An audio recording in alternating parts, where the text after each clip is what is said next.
Hello students, we are starting 9th standard physics, that is science chapter number 8.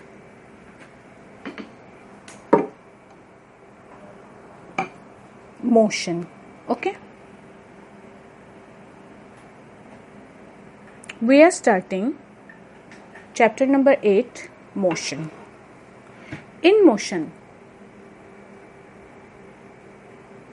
we are studying a branch of physics, that is kinematics. ये word ध्यान में रखो, kinematics.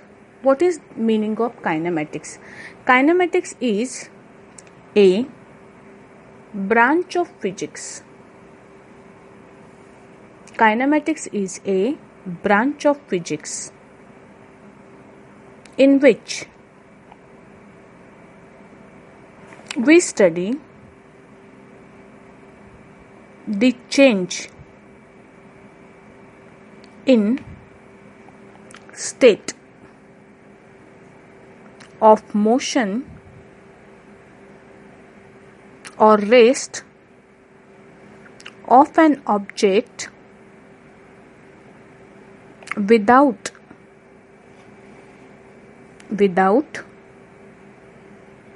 considering the reason behind it.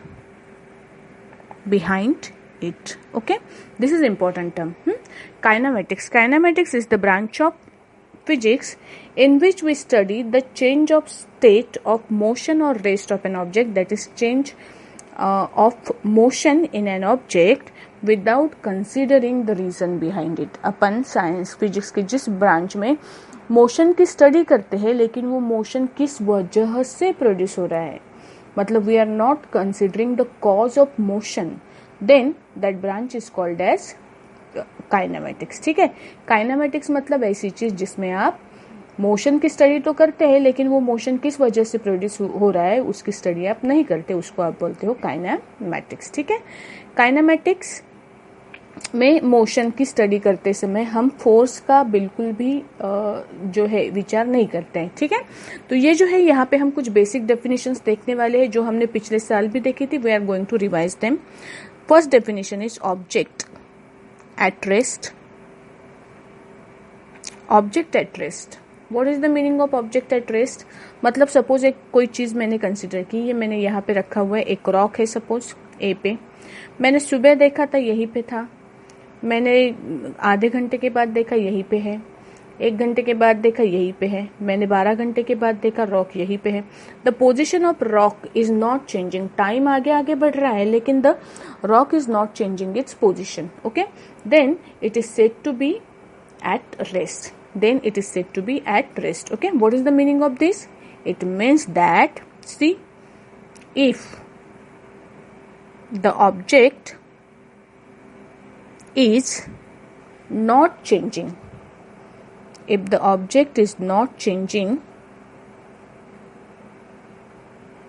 its place, or we will say position, with respect to time,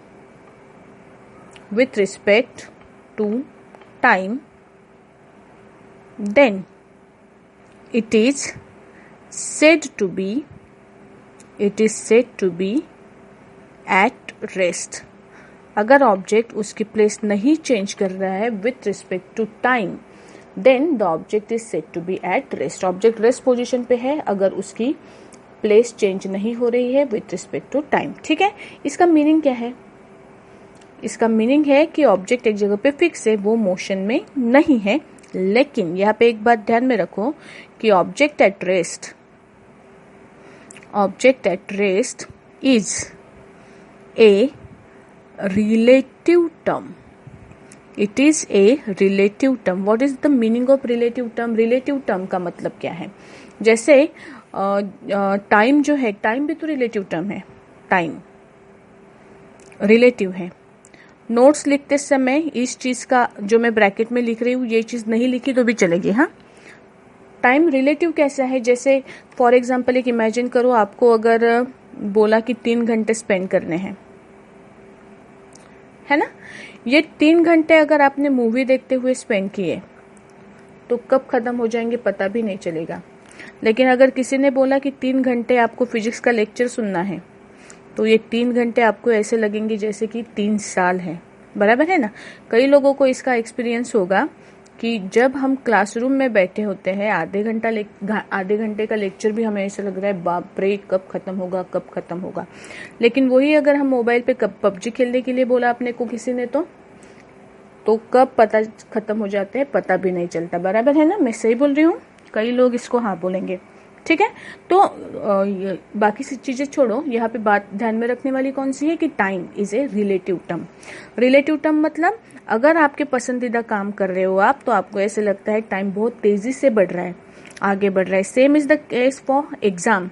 exam में भी तो ऐसे ही होता है ना कि 3 घंटे का पेपर है और अगर आपका फेवरेट सब्जेक्ट है या आपको उसके अंदर का सब कुछ आता है तो वो 3 घंटे इतने आसानी से निकल जाते हैं कि पता भी नहीं चलते। लेकिन वही केस अगर आपको नहीं आ रहा है या आपको हार्ड जाता है तो ऐसे लगता है बाप रे कब खत्म होंगे कब खत्म होंगे, है ना। सो इसको बोलते हैं रिलेटिव। टाइम ड्यूरेशन उतना ही है लेकिन देखने वाले के नजरिए पे उसकी लेंथ क्या होती है, कम ज्यादा होती है।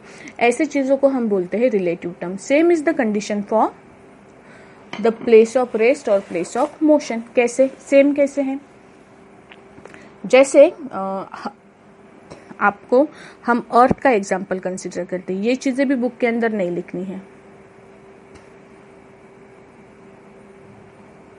अर्थ का एग्जाम्पल कंसिडर करो।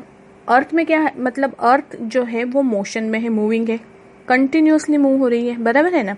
तो अर्थ अगर मूव हो रही है तो उसके ऊपर कहीं किसी भी प्लेस पे अगर एक पर्सन खड़ा है तो आप क्या बोलोगे, जब अर्थ एक जगह पे फिक्स नहीं है तो ये पर्सन रेस्ट पोजीशन पे कैसे हो सकता है, the thing is not possible. लेकिन मुझे तो ये रेस्ट पोजीशन पे दिख रहा है, क्यों, क्योंकि it depends on from where I am observing it. हम इसे कहाँ से ऑब्जर्व कर रहे हैं इसके ऊपर डिपेंड है कि ये मोशन में है कि नहीं है। फॉर एग्जाम्पल अगर मैं एक बस कंसिडर करती हूँ, ये बस के अंदर सपोज 50 पैसेंजर बैठे हुए हैं, ठीक है ना। तो पैसेंजर ए और बी की पोजीशन जो है एक दूसरे के कंपैरिजन में फिक्स है। जब ये बस चालू होंगी या जब ये बस मूवमेंट करेंगी तब ए को ऐसा लगेगा कि बी मूव हो रहा है, नहीं लगेगा। ए को ऐसे लगेगा कि वो भी स्टेबल है और बी भी स्टेबल है, ऐसे लगेगा। लेकिन सी पर्सन को ये अगर बाहर से ऑब्जर्व करता है तो उसको ए भी मोशन में दिखेगा, बी भी मोशन में दिखेगा और बस भी मोशन में दिखेंगी, बराबर है ना। तो ये बस के अंदर पैसेंजर्स रेस्ट पोजीशन पे है कि मोशन में है, ये किस चीज के ऊपर डिपेंड कर रहा है। आप उसको कहाँ से देखते हो, बस के अंदर से देखते हो या बस के बाहर से देखते हो। अगर आप बस के अंदर से देखते हो तो आपको लगेगा कि ये पर्सन क्या है, बस के अंदर का पर्सन रेस्ट पोजीशन पे है, ऐसा आपको लगेगा। और अगर आप बाहर से देखते हो तो you will feel that the person is in motion. Same is the condition कि हम जब बस के अंदर बैठे होते हैं तो हमें आजू बाजू के पेड़ भी ऐसे लगते हैं जैसे कि वो मोशन में। हम जिस डायरेक्शन में जा रहे हैं उसके अपोजिट डायरेक्शन में हमें सारी चीजें मूव होते हुए नजर आती है ना। तो क्या एक्चुअल में पेड़ जो है, ट्रीज जो है वो एक्चुअल में मोशन में होती है क्या, नहीं। लेकिन बस के अंदर बैठे लोगों के लिए वो चीजें कैसी हैं, मोशन में, है ना। तो ये जो चीजें है they are called as relative terms, relative terms, है ना। तो यहाँ पे एक नोट आपको ध्यान में रखनी है कि the rest position as well as motion, हाँ, and motion are relative terms. They are relative terms. They depend on the position. They depend on the position of observer. Okay? Observer कहाँ से observe कर रहा है, observer की position के ऊपर depend है कि हमें वो जो ऑब्जेक्ट है मोशन में दिख रहा है या रेस्ट पोजीशन पे दिख रहा है, ठीक है। और ये जो पोजीशन ऑफ ऑब्जर्वर है ना, इसको हम कंसिडर करते हैं फ्रेम ऑफ रेफरेंस। इसे हम क्या कंसिडर करते हैं, फ्रेम ऑफ रेफरेंस कंसिडर करते हैं। तो ये फ्रेम ऑफ रेफरेंस हमें अभी डिटेल में नहीं है, बस एक टर्म आपको पता होनी चाहिए कि आप मोशन जब भी कंसिडर करते हो ना, कोई भी ऑब्जेक्ट का मोशन अगर मुझे कंसिडर करना है तो मैं क्या कंसिडर करती हूँ उसको, किसी तो भी एक फिक्स पॉइंट के कंपैरिजन में। ये मेरा फिक्स पॉइंट है, सपोज ओरिजिन ओ, मैं इस फिक्स पॉइंट के कंपैरिजन में क्या करती हूँ, उस मोशन को डिस्क्राइब करती हूँ। तो ये जो है ये मेरी, ये कौन सा है आपका, जो पॉइंट ओ है जिसके कंपैरिजन में आप मोशन को स्टडी कर रही हो, this point is called as reference point. Okay, this point is called as reference point. ठीक है, so this was about position of rest. Now we will consider motion. Now we will consider motion. What is the meaning of motion? हमने rest position की definition क्या देखी? If the place of object is not changing with respect to time then it is said to be at rest.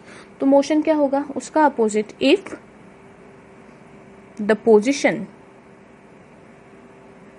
Of an object is changing with respect to time then the object is said to be in motion. Then the object is said to be in motion. अगर object की position अगर time के साथ साथ change हो रही है, जैसे जैसे टाइम आगे बढ़ रहा है वैसे वैसे ऑब्जेक्ट भी अगर मूव हो रहा है एक पॉइंट से दूसरे पॉइंट तक, then we say that the object is in motion. Okay, we say that object is in motion. ठीक है, अब इसके बाद में हमें जो ऑब्जेक्ट मोशन देखना है, मोशन के अलग अलग टाइप्स हमें देखने हैं, और वो टाइप्स देखने के बाद में हम क्या करेंगे, उससे रिलेटेड कुछ डेफिनेशंस कंसिडर करेंगे। ठीक है,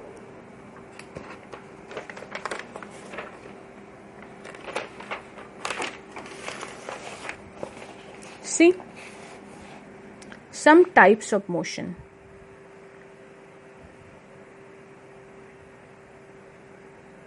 Types of motion. Okay, जो मोशन है, मोशन को आप बेसिकली दो कैटेगरीज में डिवाइड करते हो। What are they? Number one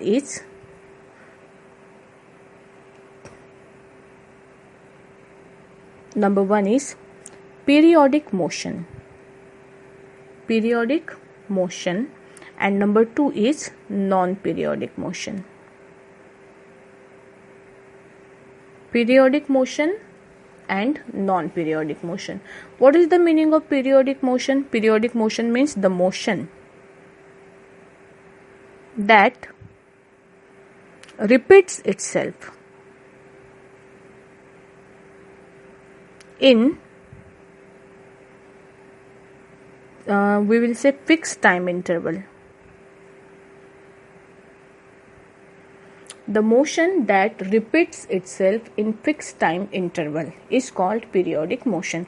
ऐसा मोशन जो एक टिपिकल इंटरवल के बाद में रिपीट होता है, ऐसे मोशन को आप बोलते हो पीरियोडिक मोशन। फॉर एग्जाम्पल, जैसे आपके घर में क्लॉक है, क्लॉक के जो हैंड्स है, मिनट हैंड, सेकेंड हैंड, उनका मोशन कैसे है?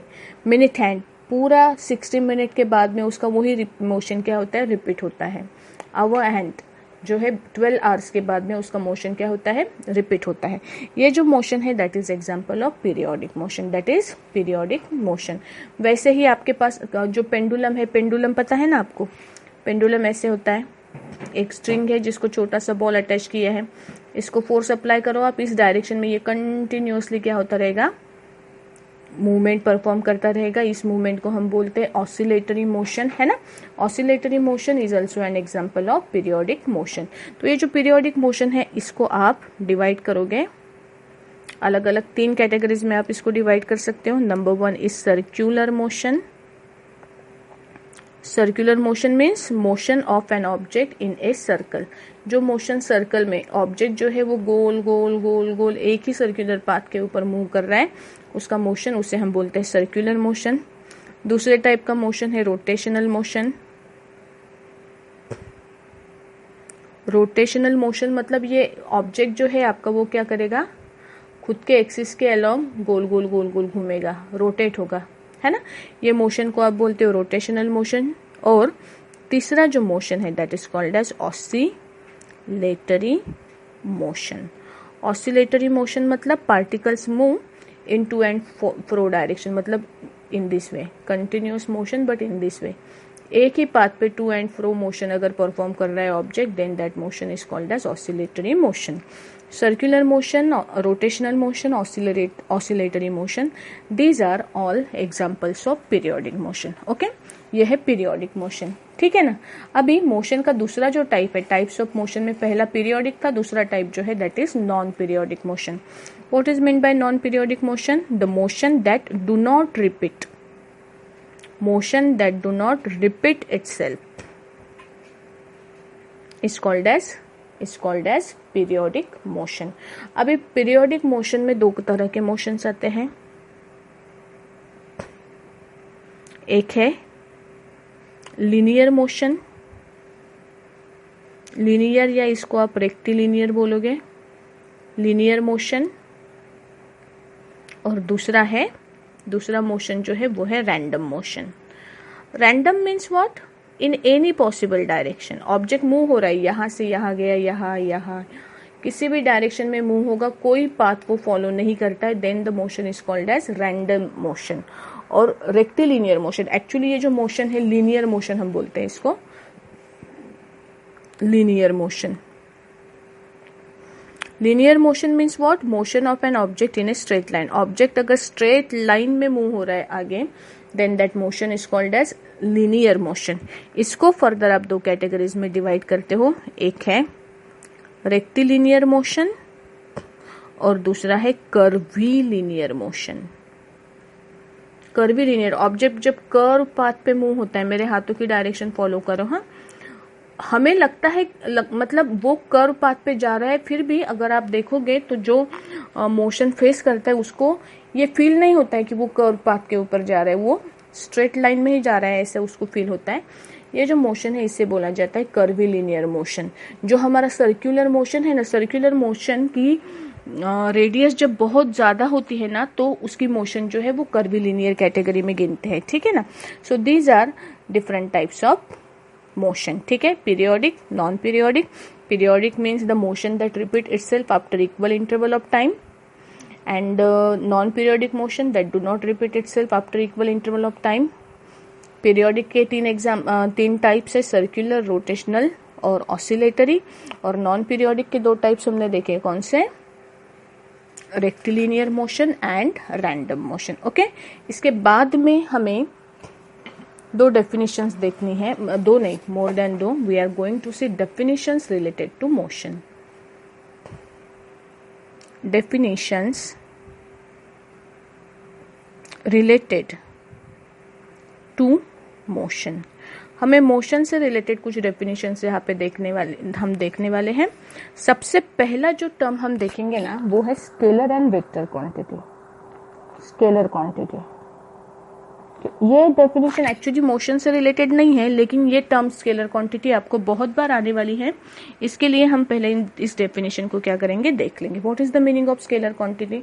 Scalar quantity means a physical quantity. Physical quantity मतलब क्या? जो आप मेजर कर सकते हो. A physical quantity which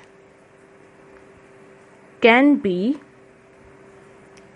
completely described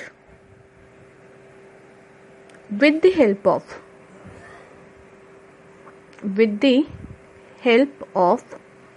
magnitude only. With the help of magnitude only is called a scalar quantity. ये definition हो गई इसकी. What is the meaning of this? Scalar quantity means what? A physical quantity which can be completely described with the help of magnitude only is called a scalar quantity. जिस quantity को आपको पूरी तरह describe करने के लिए सिर्फ magnitude की जरूरत है. मैग्नीट्यूड मतलब क्या? मैग्नीट्यूड मतलब वैल्यू. मैं जो ब्रैकेट में लिख रही हूँ ये नोट्स में आपको नहीं लिखना है. मैग्नीट्यूड मतलब क्या? वैल्यू. इसका एग्जाम्पल मैं बताती हूँ आपको कि फॉर एग्जाम्पल जैसे आपने डिस्टेंस मेजर किया, लेंथ मेजर की, एक लाइन सेगमेंट की लेंथ अगर आपने 5 सेंटीमीटर लिखी, तो यहाँ पे दो चीजें हैं. पहली चीज है ये वैल्यू और दूसरी चीज है ये यूनिट. है ना। और वैल्यू और यूनिट के फॉर्म में आप जो ये लिखते हो, वैल्यू को बोला जाता है उसका मैग्नीट्यूड। एक चीज होती है मैग्नीट्यूड, दूसरी चीज होती है डायरेक्शन, ठीक है ना। आपको अगर सिर्फ वैल्यू अगर मैंने लिखी और मैं वो चीज को पूरी तरह एक्सप्लेन कर सकती हूँ, then it is a scalar quantity. इसका अगर आपको एग्जाम्पल देखना है तो एग्जाम्पल ऑफ स्केलर क्वांटिटी, जैसे कि ये डिस्टेंस मैंने लेंथ कंसिडर किया, लेंथ को मेजर करने के लिए आपको सिर्फ वैल्यू ही चाहिए। आपको लेंथ को मेजर करने के लिए डायरेक्शन की जरूरत है क्या, कि मैंने यहाँ से ईस्ट की डायरेक्शन में अगर गिना तो डिस्टेंस 5 सेंटीमीटर है, अगर मैंने यहाँ से गिनना स्टार्ट किया तो डिस्टेंस की दूसरी वैल्यू आएगी क्या, नहीं आएगी। ये जो वैल्यू है इसको आपने सिर्फ सिर्फ मैग्नीट्यूड कंसिडर किया तो भी आप पूरी तरह एक्सप्लेन कर सकते हो, है ना। Same is the case for temperature किसी पर्सन का टेम्परेचर अगर 37 डिग्री सेल्सियस है, ठीक है ना, हमारा नॉर्मल टेम्परेचर, तो ये डायरेक्शन के ऊपर डिपेंड नहीं होता है ना। 37 ये सिर्फ वैल्यू सफिशिएंट है इसको एक्सप्लेन करने के लिए। तो ऐसी फिजिकल क्वांटिटीज जो है जिनको एक्सप्लेन करने के लिए सिर्फ और सिर्फ मैग्नीट्यूड की जरूरत पड़ती है, डायरेक्शन की नहीं। This kind of physical quantities are called scalar quantities. Okay, so this is the meaning of scalar quantity. A physical quantity which can be completely described with the help of magnitude only is called as a scalar quantity.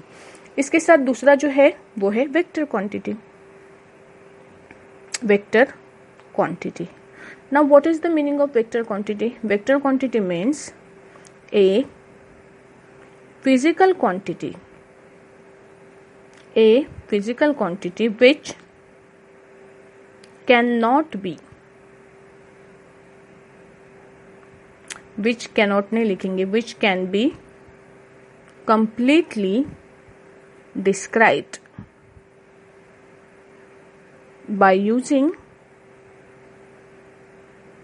magnitude as well as direction. A physical quantity which can be completely described by using magnitude as well as direction is called as a vector quantity. उसको आप बोलते हो vector quantity, ठीक है ना। इसका एक example के लिए मैं आपको बताती हूँ कि सपोज करो कि मैं यहाँ पे खड़ी हूँ और मैंने आपको बोला कि मैंने 25 किलोमीटर का डिस्टेंस कवर किया।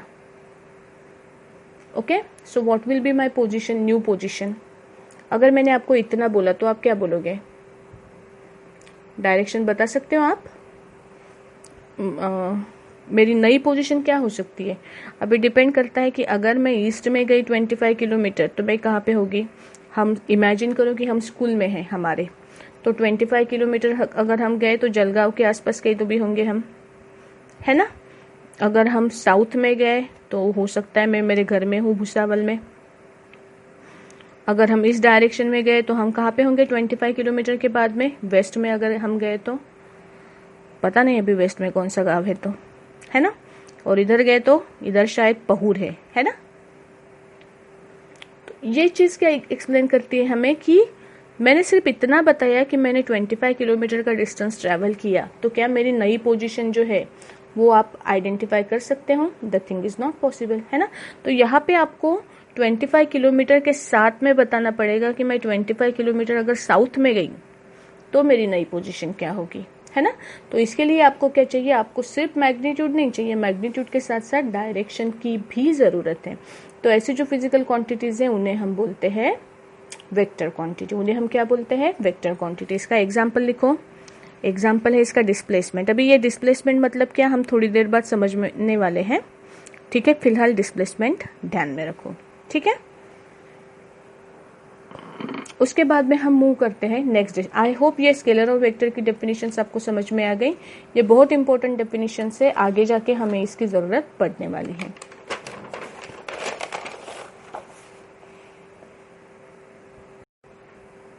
हम आगे की डेफिनेशन की तरफ जाते हैं जो कि है आपका first definition related to motion, that is distance. What is the meaning of distance. Distance का मतलब क्या है। डिस्टेंस, एक ऑब्जेक्ट है, ए प्लेस पे था, मोशन में है, थोड़ी देर बाद में वो मूव हुआ बी प्लेस पे। ओके, तो ये जो डिस्टेंस इसने कवर किया, ऑब्जेक्ट ने जो कवर किया हुआ डिस्टेंस है, that is in scientific term it is called as distance. Object A पे था,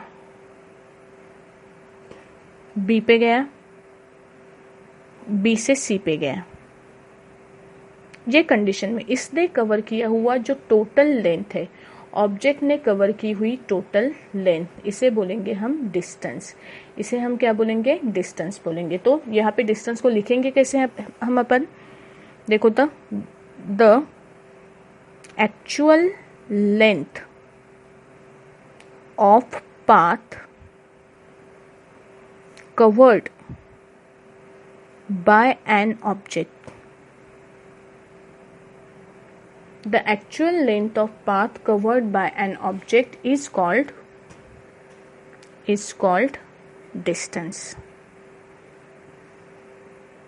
Actual length of path covered by an object is called distance.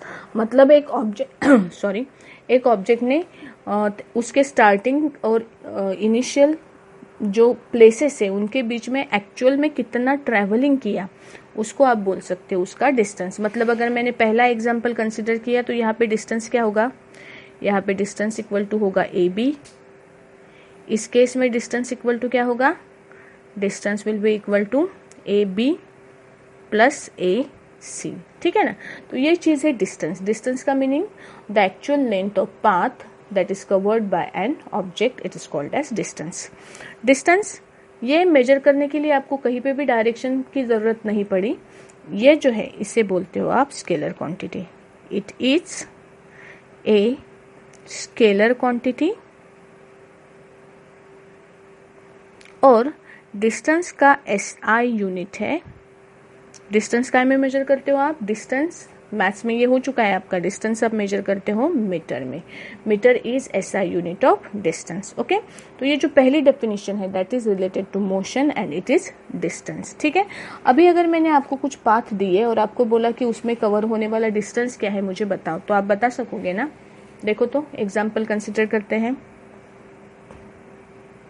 एक ऑब्जेक्ट ने ए से मोशन स्टार्ट किया, ए से बी की तरफ गया, सपोज 5 मीटर, बी से सी की तरफ गया, सपोज अगेन 5 मीटर, सी से डी की तरफ गया, again 5 metre. So what is the distance covered by the object? The distance covered by object will be distance equal to what? Distance equal to A B plus B C plus C D, that is equal to 5 plus 5 plus 5 equal to 15 metre. बराबर है? अगर मुझे distance count करना है तो मैं इस method से क्या कर सकती हूँ? मेजर कर सकती हूँ। ठीक है, सेकंड एग्जांपल कंसिडर करेंगे। सेकंड एग्जांपल देखो, ये है सपोज मेरे पास एक ऑब्जेक्ट क्या कर रहा है? It is moving in circular motion.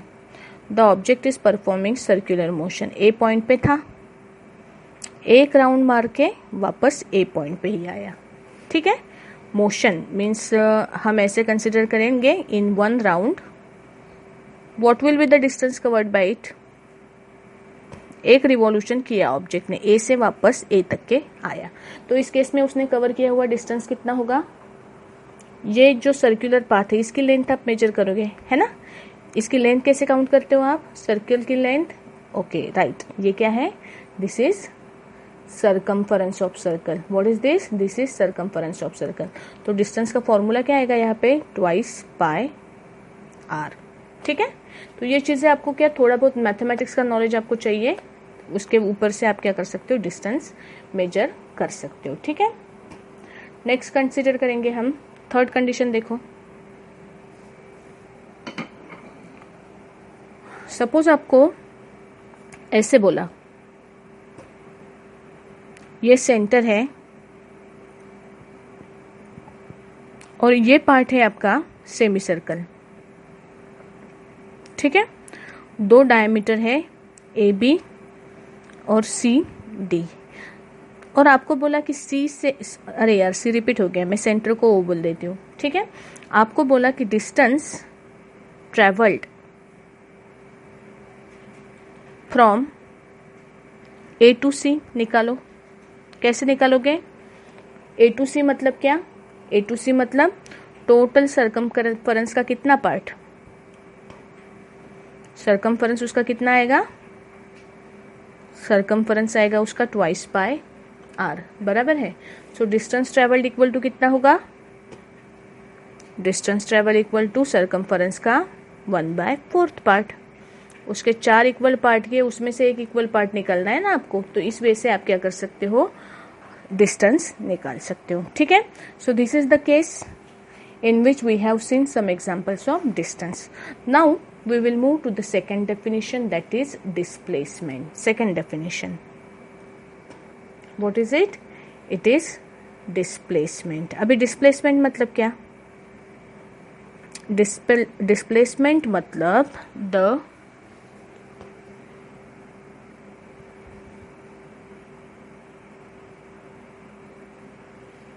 the shortest distance between initial and final position of an object. The shortest distance between initial and final position of an object is called displacement. Okay, इसका मतलब क्या हम example से समझ में लेते हैं। आपका ऑब्जेक्ट ए प्लेस पे था, उसने क्या किया? बी तक के मूवमेंट परफॉर्म की, ठीक है। बी से फिर वो गया, उसने डायरेक्शन चेंज की, वो सी के डायरेक्शन में गया, फिर वो गया डी की डायरेक्शन में। उसके डायरेक्शंस मैंने जैसे डायग्राम में ड्रॉ की उस तरह से है। सपोज ए से बी के पास गया, बी से सी के पास गया, सी से डी के पास गया। सो what is the displacement in this case? Displacement क्या होगी? ओके, तो डिस्प्लेसमेंट क्या होगी? Displacement is the shortest distance between initial and final position of an object. Initial और फाइनल पोजिशन जो है ऑब्जेक्ट की, उनके बीच का शॉर्टेस्ट डिस्टेंस कौन सा है? हम हमेशा जानते हैं कि शॉर्टेस्ट डिस्टेंस मतलब क्या? शॉर्टेस्ट डिस्टेंस ये हमेशा स्ट्रेट लाइन में होती है। इसका एग्जांपल अगर मैं यहाँ पे दिखा हुआ आपको, तो मेरे पास सपोज 2 पॉइंट्स है, एक है पी और एक है क्यू। पी से क्यू के पास जाने के कितने रास्ते होंगे? कई सारे हैं। एक ऐसा हो सकता है, एक ऐसा हो सकता है, एक ये घूम के ऐसा हो सकता है। किसी को जाना होगा तो ऐसे भी जा सकता है, बराबर है ना। कई अलग अलग पाथ से आप 2 पॉइंट्स को कनेक्ट करते हो। ये मेरे ख्याल से क्या है इसको बोलते हो ना आप, एक ऐसे व्हाट्सएप पे जोक आया था कि अगर मुझे स्कूल से, मेरे क्लासरूम से वॉशरूम के लिए जाना है तो जाने का रास्ता आपका ये होता है। सपोज ये क्लासरूम है और ये वॉशरूम है, तो जाने का रास्ता होता है ये ऐसा स्ट्रेट, और वापस आने का, वापस आते हैं ना ऐसे घूम घाम के, ताकि टीचर को पता ना चले और अपना टाइम पास भी हो जाए, है ना। तो ये जो रास्ते इंडिकेट करते हैं, ये बीच वाला छोड़ के एक जो स्ट्रेट लाइन में है, अगर आप काउंट करोगे, मेजर करोगे, तो सबसे कम वाला रास्ता कौन सा है? ये पी और क्यू के बीच का स्ट्रेट लाइन वाला रास्ता, ये सबसे कम है। बाकी की सारी लेंथ क्या होगी? ये इससे ज्यादा होगी। तो जो सबसे शॉर्टेस्ट डिस्टेंस इंडिकेट करता है, दैट इज योर डिस्प्लेसमेंट, और बाकी के जो है वो इंडिकेट करते हैं लेंथ, जो अलग अलग हो सकते हैं, ठीक है। तो अगर मैंने ए से डी के बीच का, मुझे मतलब ए क्या है आपकी? ए इज योर इनिशियल पोजीशन और डी क्या है? D is your final position, okay. और इनिशियल और फाइनल पोजीशन को जॉइंट करने वाली अगर मैंने स्ट्रेट लाइन ड्रॉ की, तो ये जो है आपका ए से डी की तरफ एरो दिखाना जरूरी है। हाँ, ए से डी की तरफ एरो दिखाना जरूरी है। तो this AD, it indicate your what?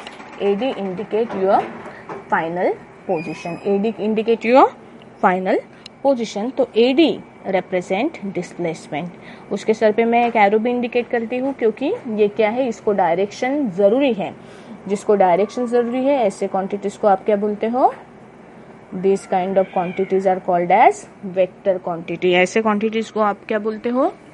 Vector quantities बोलते हो। तो ऐसे फिजिकल क्वांटिटी को आप क्या बोलते हो? डिस्प्लेसमेंट बोलते हो। डिस्प्लेसमेंट ये क्या है? ये वेक्टर क्वांटिटी है। वेक्टर क्वांटिटी क्यों? क्योंकि इसको एक्सप्लेन करने के लिए आपको क्या चाहिए? मैग्नीट्यूड भी चाहिए और डायरेक्शन भी चाहिए, ठीक है ना? तो displacement is what? It is A vector quantity. It is A vector quantity. और स्केलर हो या वेक्टर, मेजर आप फिर भी क्या कर रहे हो? लेंथ ही करते हो। So its SI unit is also, its SI unit is what? Its SI unit is metre. इसका एसआई यूनिट क्या है? मीटर है। Okay, so this is the difference between distance and displacement. Distance is the actual distance, displacement is the shortest distance, ठीक है? Distance scalar quantity है, displacement क्या है? Vector quantity है। और एक बात, दोनों का यूनिट क्या है? सेम है। ओके, अभी मैं क्या कर रही हूँ, आपको डिस्प्लेसमेंट से रिलेटेड कुछ एग्जांपल्स देखते हैं हम। तो दूसरी डायग्राम ड्रॉ करने के बजाय हम यही पॉइंट्स कंसिडर कर रहे हैं। देखो तो पहली कंडीशन देखो, ये आपका डिस्टेंस है। आपको ये डायग्राम फिर से ड्रॉ करनी पड़ेगी। हम डिस्टेंस ए बी है, क्या आप बता सकते हो डिस्प्लेसमेंट क्या होगा? डिस्प्लेसमेंट क्या होगा आपका? ए बी ही होगा। और ये बात यहाँ पे ध्यान से देखो, हाँ, लेकिन एरो चाहिए इस पे। डिस्प्लेसमेंट के लिए उसके ऊपर क्या चाहिए? एरो चाहिए। और एक बात ध्यान में रखो, ये नोट करनी है आपको आपके बुक में, note. When the object is moving in a straight line,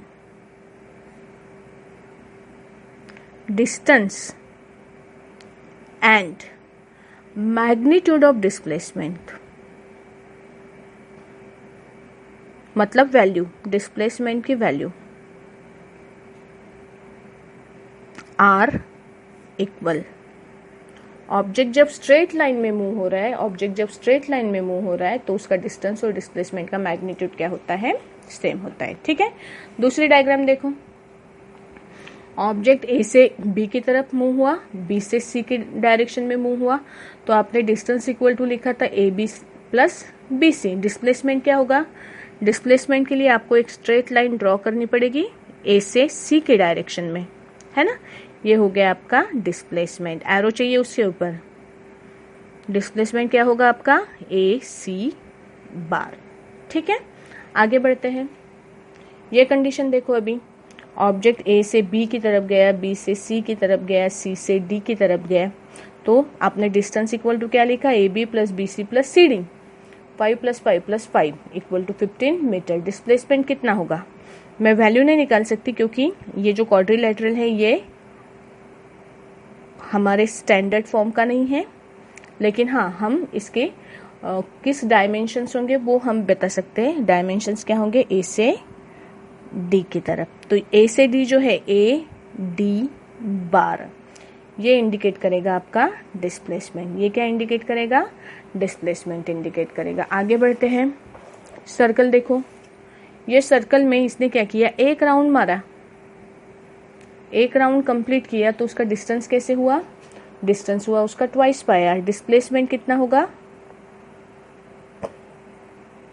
displacement होगा उसका, जहां से स्टार्ट किया वापस वहीं पे आया ना, जहां से मोशन स्टार्ट किया वापस उसी प्लेस पे अगर आता है तो उसका डिस्प्लेसमेंट कितना होगा? डिस्प्लेसमेंट उसका कितना होगा? होगा ही नहीं, कुछ वैल्यू ही नहीं होगी उसकी, मतलब the value will be 0। Displacement का मैग्नीट्यूड कितना आया? यहाँ पे 0 आया। तो यहाँ पे एक चीज हम और लिख सकते हैं कि इट इज पॉसिबल। नोट, आपको नोटबुक में नोट करनी है क्या? It is possible that an object is having distance but 0 displacement। उसने कुछ डिस्टेंस तो कवर किया लेकिन फिर भी उसका डिस्प्लेसमेंट कैसे है? 0 है। So yes, this thing is possible. ठीक है, नेक्स्ट डायग्राम देखो। ऑब्जेक्ट ने मोशन परफॉर्म किया ए से बी की तरफ, तो इधर डिस्प्लेसमेंट डिस्टेंस आपने कितना निकाला था, 2πr/4 निकाला था। अभी डिस्प्लेसमेंट कितना आएगा, डिस्प्लेसमेंट कितना आएगा इसका, ऑब्जेक्ट ने एक्चुअल डिस्टेंस कवर कितना किया, ए से सी की तरफ, यानी AC बार। कैसे निकालेंगे AC बार, अगर मुझे AC बार निकालना है, हम ये डायग्राम नीचे ड्रॉ कर रहे हैं फिर से देखो। तो ये मेरा O पॉइंट था, ये पॉइंट था A, ऑब्जेक्ट ने कर्व पाथ कवर करके नई पोजीशन ली थी C। अब ये सर्कल का एक क्वाड्रेंट है ना, यहाँ पे 90 डिग्री का एंगल बनेगा डेफिनेटली, है ना। और ये जो आपका AC है, ये क्या हो जाएगा, AC ज्वाइन करने के बाद में ये बना आपका राइट एंगल ट्रायंगल, है ना। और ये अगर राइट एंगल ट्रायंगल है तो उसका हाइपोटेनस आप कैसे निकाल सकते हो, AC² अगर मुझे निकालना है तो मैं लिख सकती हूँ AC² equal to Pythagoras theorem OA² plus OC²। तो मैं ये फॉर्मूला इस्तेमाल करके क्या कर सकती हूँ, मेरा डिस्प्लेसमेंट निकाल सकती हूँ, बराबर है ना। तो यहाँ तक का पार्ट हम आज देखेंगे। क्या क्या देखा हमने स्केलर क्वांटिटी देखी, वेक्टर क्वांटिटी देखी, इसके बाद मैंने डिस्टेंस देखा और डिस्प्लेसमेंट देखा। ठीक है, आपको होमवर्क में क्या करना है, होमवर्क में ये जो एडिशनल पॉइंट है ये आप लिखो, ये मैं लिख के नहीं दूंगी आपको। क्या, differentiate between distance and displacement. आपको डिस्टेंस और डिस्प्लेसमेंट के बीच में क्या करना है, डिफरेंशिएट करना है। ये एक चीज आप करोगे, उसके बाद में हम सॉल्व करेंगे ब्लू क्वेश्चंस। आपके पेज नंबर 100 के ऊपर आपको जो ब्लू क्वेश्चंस दिए हैं, देखो ये जो क्वेश्चंस है, हाँ ये क्वेश्चंस आपको क्या करने हैं, आपके नोटबुक में सॉल्व करने हैं। ठीक है, बाकी का पार्ट हम नेक्स्ट वीडियो में देखेंगे।